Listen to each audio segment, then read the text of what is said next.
Hello and welcome to News Central Now. I am Adebola Adedugba.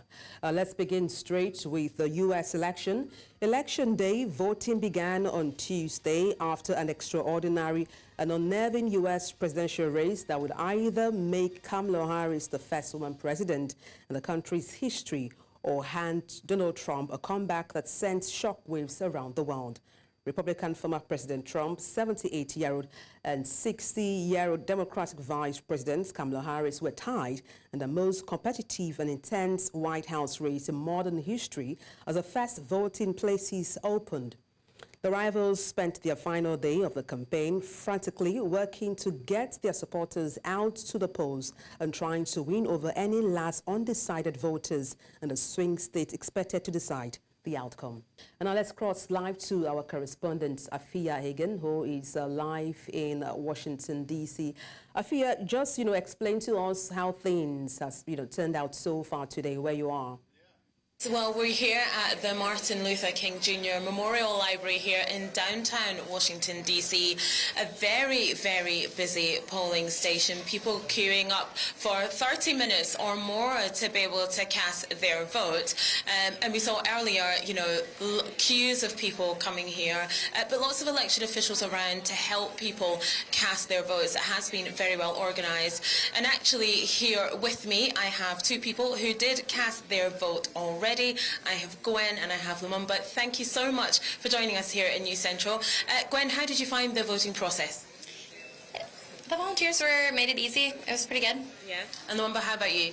Yeah, similar. I don't think there were any problems. The instructions were all pretty clear, and the wait time wasn't too long. Right. And I am going to ask the $64 million question. Who did you guys vote for? Kamala Harris. Kamala Harris. Okay, so why was it definitive in your household, a vote for Kamala Harris?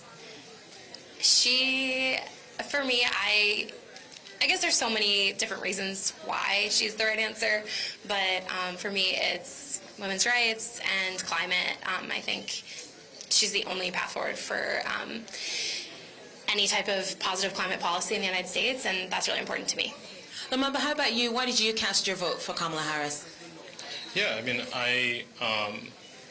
similarly, I think that, climate especially is an important issue for me, but more broadly, I think that she just aligns much more with my views and where I think that the country should go in terms of kind of longevity and overall well-being compared to the vision that Trump put forward. So I think overall, platform and vision, I'm just much more aligned with Harris.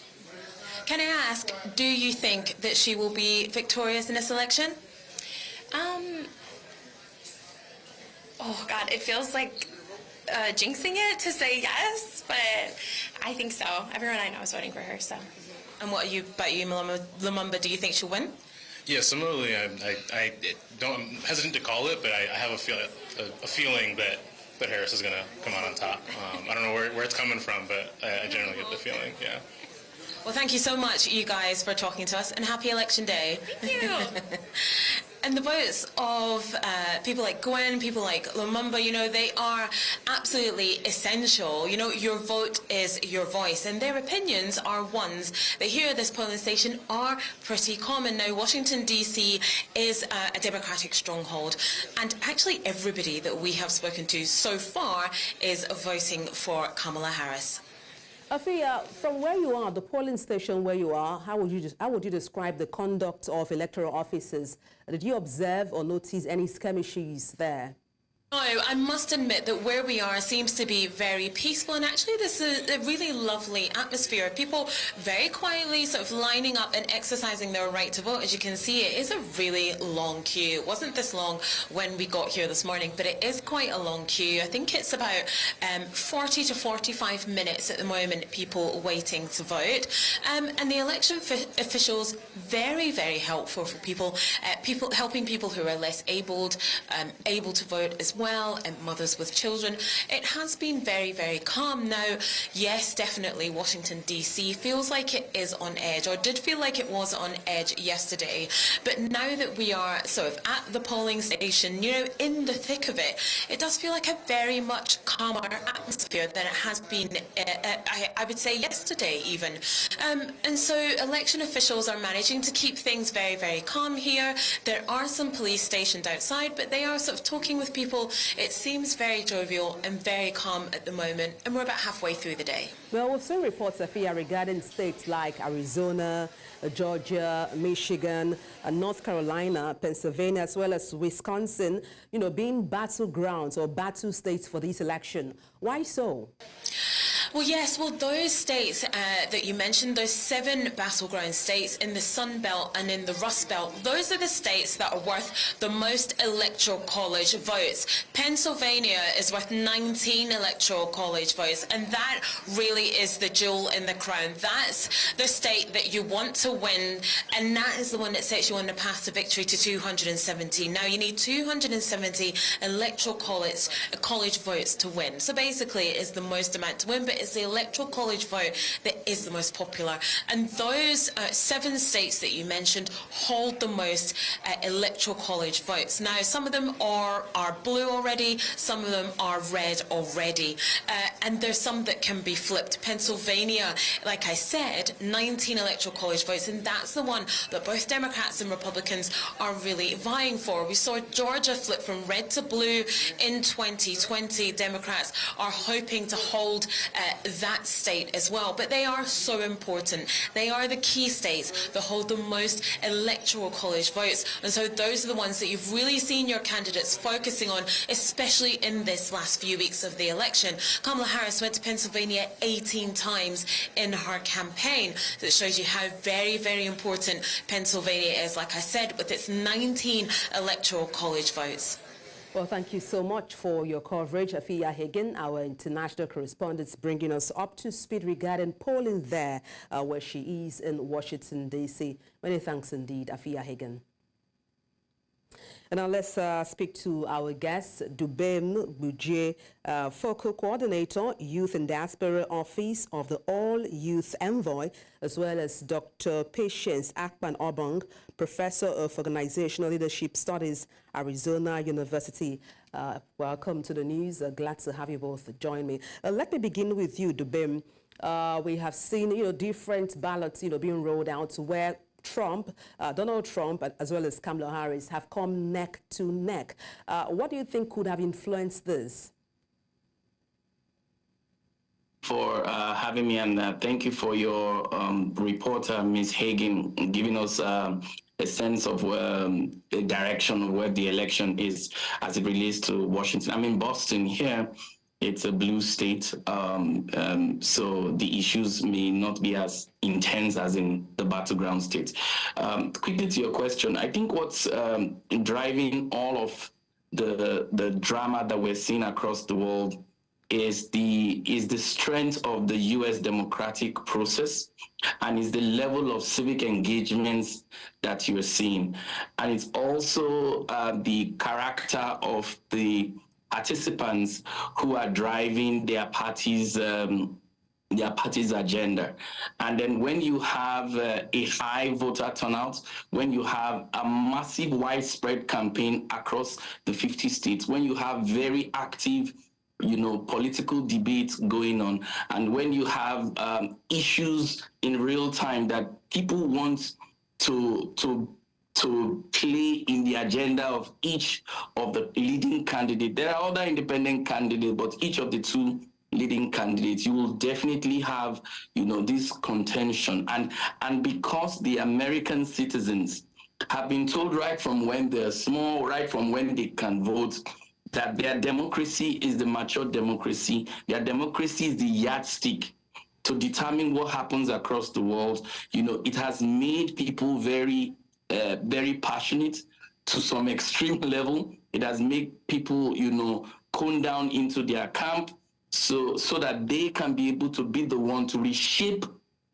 their country's direction in moving forward. So why we have this contentious stuff is because they want to reshape their nation to fit what they believe should be the direction that their country is going for. So civic engagement is up in the list, and that's why we have all these contentious issues. Well, talking about issues, you talked about, I just want to find out from you, since you are in Boston, what are the challenges for those in Boston that they need Trump or Harris, whoever it is that emerges as the winner, to address? Yes, in all fairness and in the interest of transparency, if you've been following the U.S. politics, Massachusetts, where Boston, the biggest city, is a blue state. So it's not likely that, the Republicans here will win, the votes. More often than not, from all I've seen here in the campaign, it has always been Harris and Walz banners and posters. So here it has always been good. But the lesson I think our viewers in Nigeria and in Africa should reflect on, or the lessons to learn, is the power of civic engagement. Too often we are made to be told in Nigeria that civic engagement is when you vote. Not at all. Civic engagement is when that individual or the person who is a citizen that has the right to vote can be able to participate in such a way that he can influence his own community, the local region where his community is sited, and the nation in such a way that it shapes well-being, it shapes the developmental framework, it shapes the governance and how they govern their people. So when you say you are in the civic space, if you don't fit all these criteria, it doesn't work. Here, it works so well. Even when you think there's a lot of drama, there are systems in place. The processes will play out. The independent electoral officials will play out. You don't see all the usual chaos, anarchy, non-availability of ballot papers, not knowing who is there. You don't see cohesive force. I have never seen a police officer. I've never seen an army. I've never seen other arms of the security stuff. So the environment is peaceful, and the environment is there. So it's all about the way, the power of civic engagement, how people are better informed, how people understand what they want, how they can channel their needs. Apologies for interrupting there. May I quickly get the perspective of Dr. Akpan Obong? I mean, what do you think about both candidates, Kamala Harris as well as Donald Trump? Do you think either of them spoke to the issues America is facing or the world at large? Thank you so much for having me. I'm in Arizona, so I'm in one of the 7 swing states. And before I get to your question, the swing states are called, the battleground states, because they can swing blue and they can swing red. I'm not necessarily going by the number of electoral votes they have. There are solid blue states, like my young friend there said of Massachusetts, and there are solid red states like like Oklahoma. So those states are not in contention because the votes from those states are expected. But the 7 battleground states, they swing. In some elections, they can swing red, they can swing blue. That's why they are so important, because if you win in those states, then you're guaranteed to win the general election. And then on the issue, the question you asked, so what are the issues that the candidates addressed? Apologies, Dr. Akpan. For transparency and full disclosure, I am Tim Harris. I was going to ask you. So my views are likely to be I'm prejudiced, but I'll try my best to be neutral in addressing your question. And so they addressed the issues that the candidates addressed are immigration, from different perspectives, economy from different perspectives. Those were the 2 major issues. And then there was the issue of freedom, women's reproductive rights. And the candidates came at that too from different perspectives. So those were the 3 major issues. Foreign policy did not really feature during this election cycle. But so the 3 major issues, economy, immigration, and women's reproductive rights. And again, the candidates came at those issues from different perspectives. If you want me to talk about the different perspectives, I'll go ahead and do that right now, or we can talk about that later. Well, before you go into that, you mentioned, the 7 states can either swing blue or red. I was going to ask you to clarify, when it swings blue, what does that mean? And when it swings red, what does that mean for the sake of our viewers? I'm sorry for using a shorthand. So when they swing blue, it means they're voting Democrat. So for instance, there's such a battle for Pennsylvania. So if Pennsylvania votes blue, that means they're voting for Harris, right? So if she wins Pennsylvania and a couple of other swing states, then chances are that she'll win the general elections, because then the blue states, the states that vote Democrat, are already solidly behind her. If Mr. Trump, on the other hand, wins Pennsylvania and a couple of other swing states, like say Michigan, Nevada, or even my Arizona, then chances are that he's going to win the general election, because the states that are voting Republican, those are the red states that are already solidly behind him.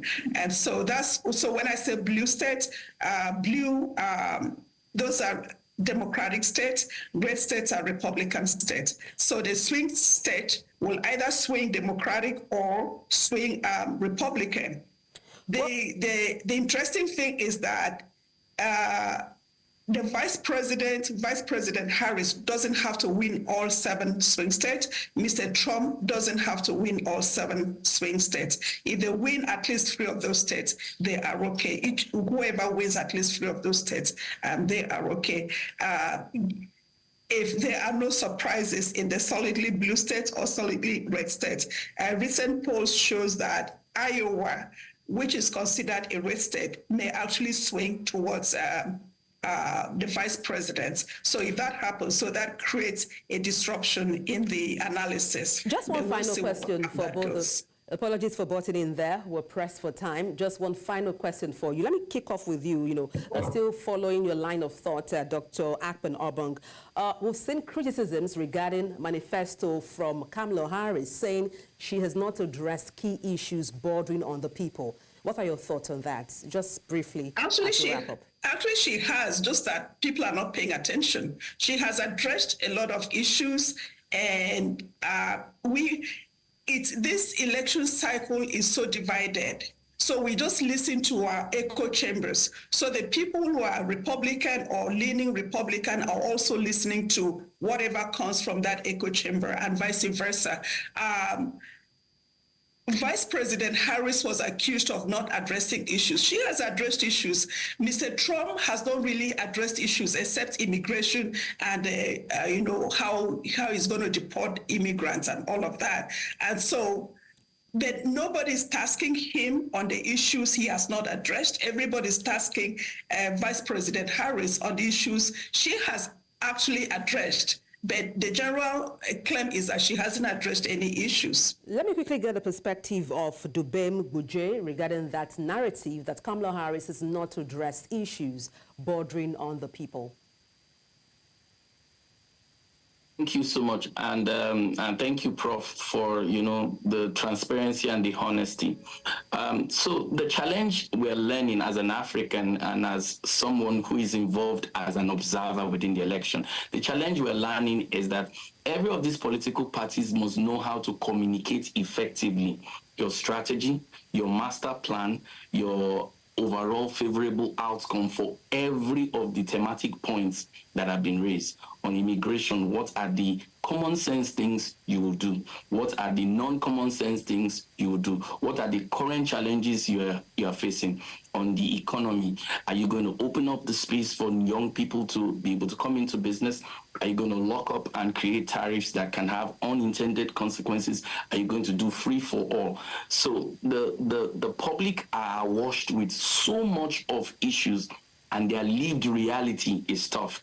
It's becoming very tough right now in America for many people who do not have jobs.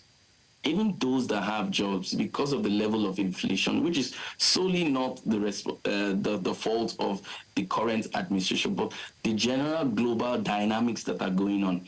Now, many of the Americans do not even understand how these global dynamics impact on how they produce, how inflation comes in, how their goods and services are delivered to them.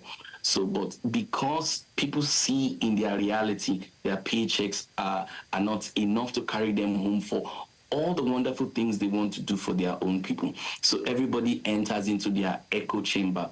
Which of the parties have my interest at hand, depending. So for women who think reproductive health is their own, they have the party they want to pitch their tent with. For those who think that's not my priority, economy is my priority, they have the tent in which they want to pick with. But in all fairness, I must commend, Her Excellency Kamala Harris. If you listen to how the discussion is, the discussion at the end of the day is that the nations are divided. Either person that wins will always have to work hard to bring America together. But the lessons I think our Africans need to realize is it's obvious that in the continent of Africa, we're not practicing democracy because all the issues, it's not a political party's agenda. These are issues that people are being discussed in real time. And I'm afraid, that's the most we can take to make that happen. So. Thank you so much. That's the most we can take from you. Dubem Buje, Focal Coordinator, Youth and Diaspora Office of the All Youth Envoy, as well as Dr. Patience Akan, Professor of Organizational Leadership Studies, Arizona University. Thank you both indeed for your time on the news. Yep. Welcome. Thank you for having us.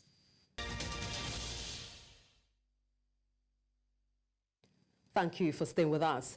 Let's continue with stories back here in Nigeria, where the country has once again been plunged into darkness following the collapse of the national power grid on Tuesday afternoon, leaving millions without electricity and impacting businesses and essential services nationwide. This latest collapse marks yet another in a series of grid failures in November 2024, highlighting ongoing challenges within Nigeria's energy infrastructure. According to the Nigerian System Operator, power generation dropped to 0 megawatts around 2 p.m., affecting all 22 operational power generation companies across the country. The Transmission Company of Nigeria confirmed the collapse, describing it as a partial disturbance that began approximately at 1:52 p.m. due to a series of line and generator tripping that destabilized the grid. The TCN has, however, released a statement assuring Nigerians that its engineers are working to restore bulk power supply to affected areas as swiftly as possible. The Federal High Court in Abuja has dismissed treason charges against End Bad Governance protesters following a directive from the Attorney General of the Federation and Minister of Justice, Prince Lateef Fagbemi, on behalf of the federal government. Justice Obiora Igwatu struck down the charges after the Attorney General, represented by the Director of Public Prosecutions, Muhammad Abubakar, invoked Section 174 of the 1999 Constitution to take over and discontinue the case initiated by the Inspector General of Police. In a swift decision with no objections from defense lawyers, Justice Egwatu granted the AGF's request, ordering the immediate release of 150 individuals who had been held in custody. The decision comes after President Bola Tinubu on Monday instructed the Attorney General of the Federation to end the prosecution, noting that most of the accused are minors who by law cannot face such charges.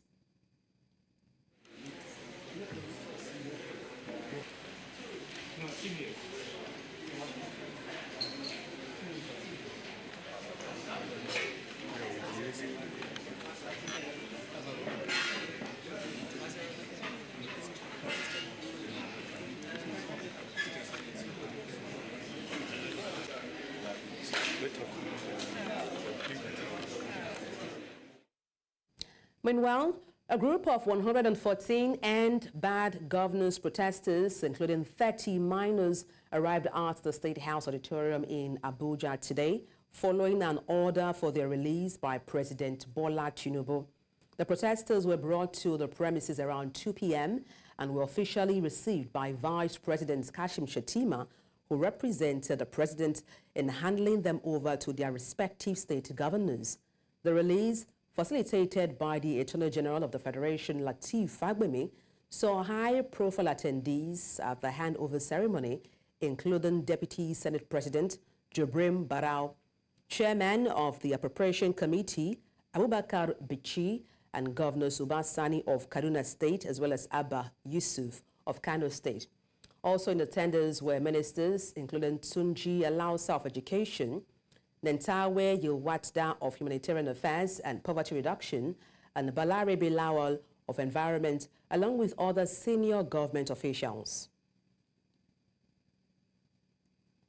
And let's also tell you that the recent detention and arraignment of over 60 young protesters against bad governance has continued to spark reactions across the country. One rights activist based in Kaduna State, northwest Nigeria, has condemned the action by the government, calling for urgent need to address the issues that led to the protests. And this comes after President Bola Tinubu ordered release of all young protesters, promising to investigate all those complicit in the act.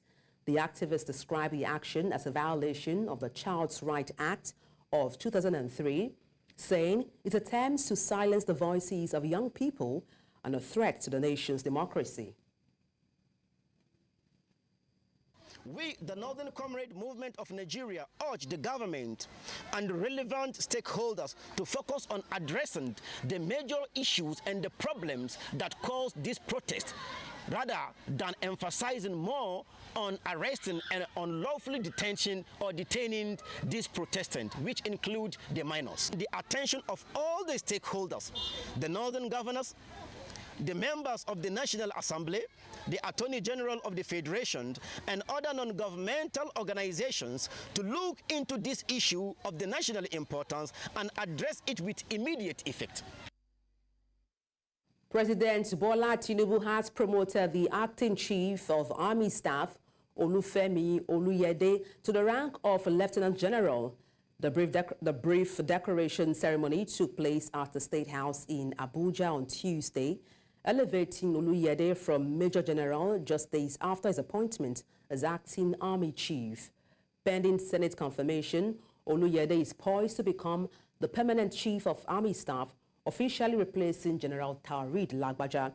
His appointment was initially announced by presidential spokesman Bayo Ononuga on October 30th, following widespread rumors about the status of General Lagbaja. The Defense Headquarters has since dismissed those reports, clarifying that Lagbaja is currently on leave. Some members of the Benue State Motorcycle Association and the National Union of Road Transport Workers, all of the Gwa West Council branch, have taken to the streets of Makurdi to protest their displeasure over what they describe as continuous attacks and killings of their members by suspected armed headers.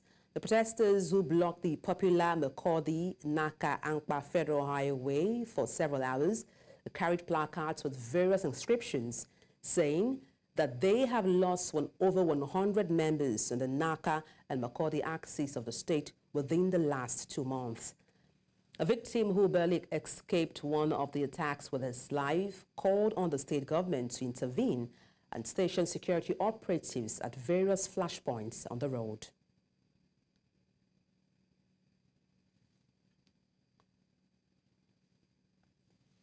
The indigenous people of Biafra has urged Igbo politicians to put aside political conflicts and work together to address the root causes of insecurity affecting the southeast region. In a statement released on Tuesday, IPOP spokesperson Emma Powerful emphasized that issues such as the ongoing detention of the group's leader, Mazi Nnamdi Kanu, widespread youth unemployment, and alleged shoot-at-sight orders by security forces are the primary factors contributing to unrest in the region. Powerful called for collective efforts to tackle these challenges and secure the southeast, warning that enemies could exploit these to escalate the crisis. He also alleged that much of the unrest is driven by government-backed criminal activities, further fueling instability in the area. The third annual International Forum on Development of the Lake Chad region opened on Tuesday in N'Djamena, Chad, bringing together regional and international experts, policymakers, and leaders. This year's forum is centered on addressing pressing security challenges and fostering sustainable development within the Lake Chad Basin. News Central's Umaru Kirawa reports that the Lake Chad Basin, home to millions, has long been plagued by insecurity, much of it stemming from Boko Haram and other militant groups. Yobe State government is expected to host the 5th Lake Chad Basin Governors Forum in January 2025, with Governor Mai Malabuni taking over the next leadership to further foster regional cooperation. And to unpack this, we're joined by Executive Secretary, SEMA Yobe State, Dr Jibril Muhammad. Good evening. Glad to have you join me on the news. Good evening. Thank you for having me live. All right. I kick off by asking you what really is the essence or the outcomes of these, annual, this summit, international forum. What really is the essence of it? Thank you very much. The International Development Forum, which is currently being hosted as the third one in the series, is a forum that brings about intellectuals, professionals, researchers, and scientists to come and discuss issues affecting the Lake Chad region. And this forum is currently holding in Chad and is being sponsored by the World Bank, and it will hold from 3rd to the 5th.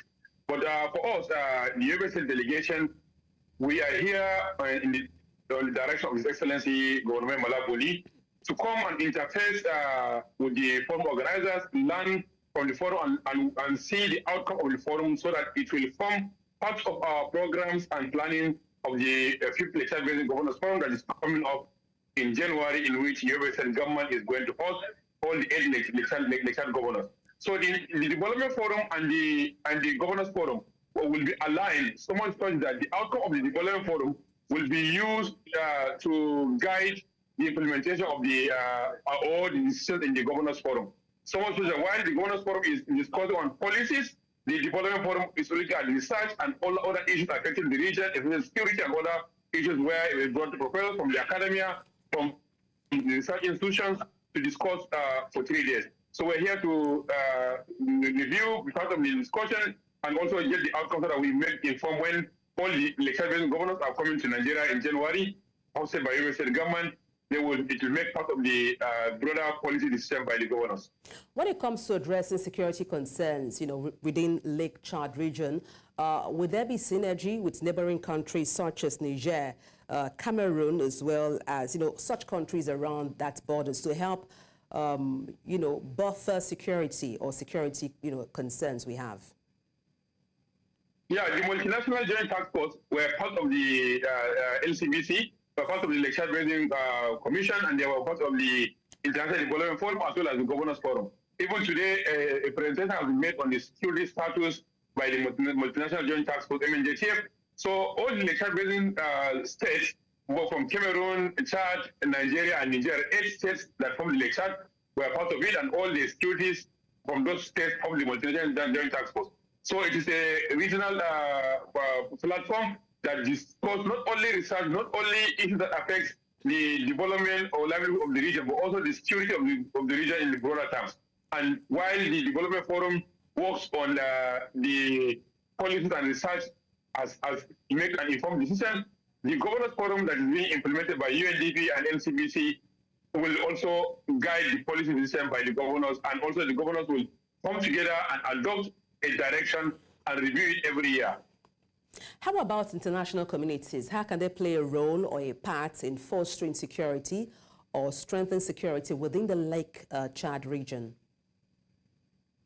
The international community are part of the discussion. UNDP, CRU are also part of it. All the international donors are part of the discussion, especially those that are funding the process, those that are funding the regional stabilization strategy, and also the donor groups. All of them are part of the process.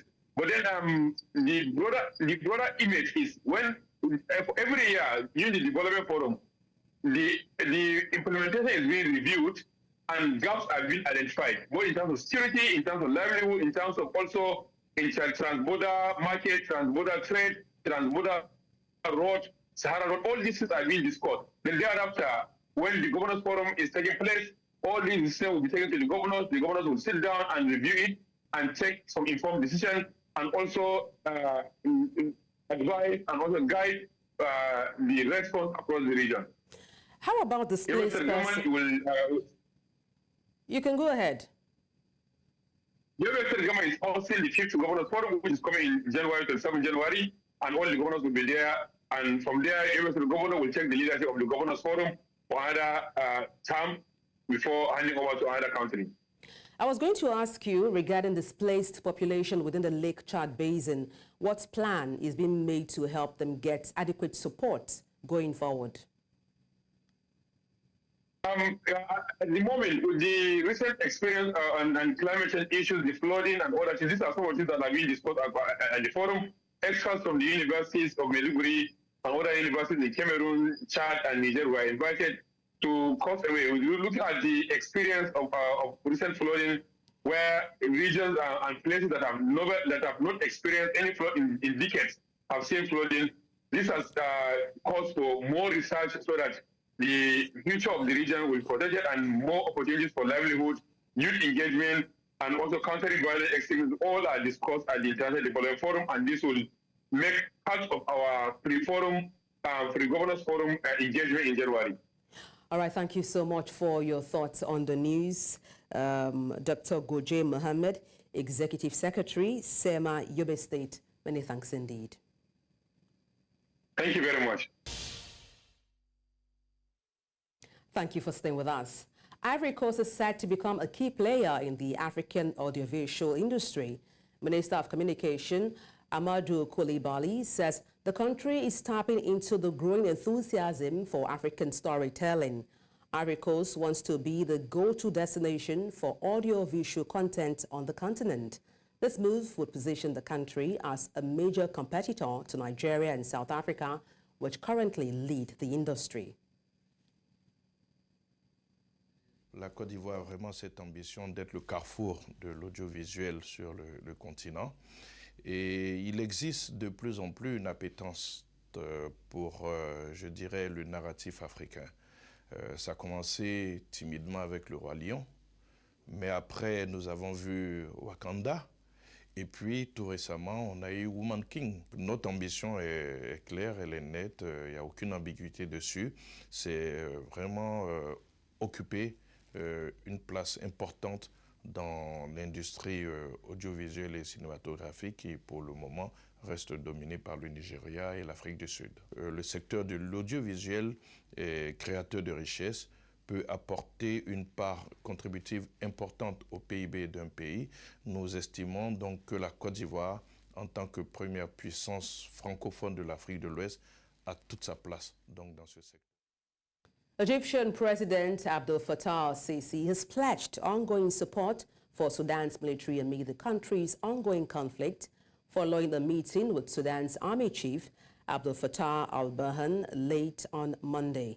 In a statement, Egypt's presidency reported that Sisi called for immediate ceasefire in Sudan and urged efforts to protect Sudanese lives as the war between Burhan's forces and the paramilitary Rapid Support Forces, RSF, continues to devastate the nation. Sudan plunged into civil conflict in April last year, with Burhan's military locked in a power struggle against the RSF, led by his former deputy, Mohamed Hamdan Daglo.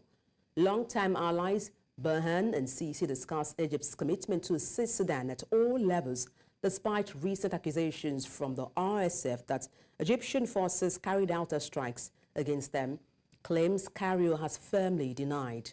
President Sisi reaffirmed Egypt's solidarity with Sudan and efforts to help the country emerge from its crisis. In the wake of intense retributive campaign launched by the Rapid Support Forces in Central Sudan, hundreds of women and children are facing unimaginable conditions, according to a recent virtual press conference held by the Strategic Initiative for Women in the Horn of Africa Foundation.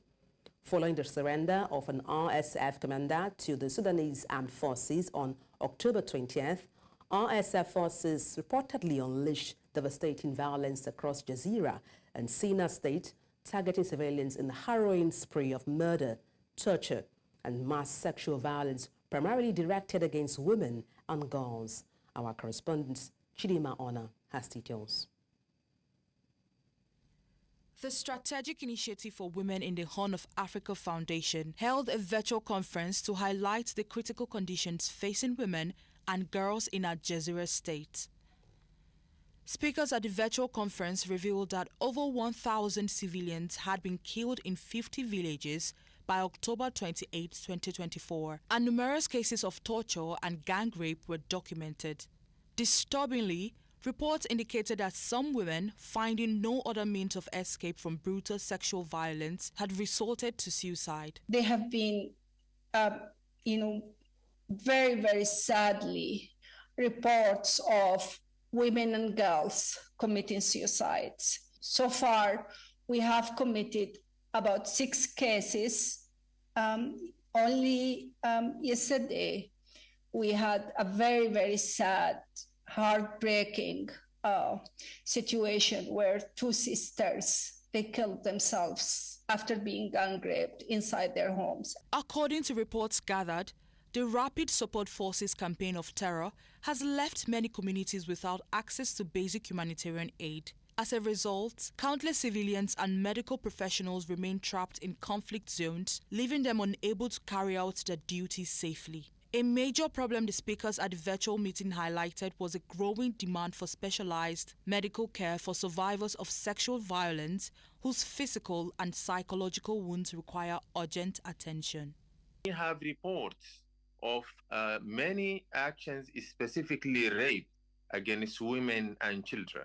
We are calling the international community to help us in this health sector issues, because Sudanese government or Sudanese NGOs alone could not achieve all what is expected from them. The stories we are hearing so far should not be lost in vain. We should not allow abuses to be hidden behind the fog of war. And I think we do appreciate people coming forward with information and brainstorming about what best could happen in this dire situation. As violence continues unchecked, SIHA's call for swift action underscores an immediate need for humanitarian intervention to address the violations of human rights in Sudan and protect those in desperate need of assistance.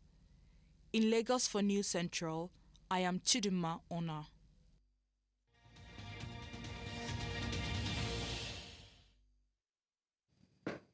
In sports, defending champion Novak Djokovic has pulled out of the ATP Finals because of an ongoing injury. The 37-year-old Serb, who has won a record 7 titles at the event, had already qualified as the 6th best player on the ATP Tour this season. Djokovic, who has won a record 24 Grand Slams men's title, indicated last month that competing in the tour's year-end finals was not a priority. The former world #1 reiterated he wants to focus on the Grand Slams as he looks to prolong his career. It means his next tournament is likely to be the Australian Open, which starts on 12th January. In Melbourne, Djokovic will be aiming for an all-time record 25th major singles title, putting him clear of Australia's Margaret Court and a 100th tour-level trophy. And that's all on the news. You can watch News Central live on DSTV, channel 422, Star Times, channel 274, Avo TV, and YouTube. Many thanks for watching.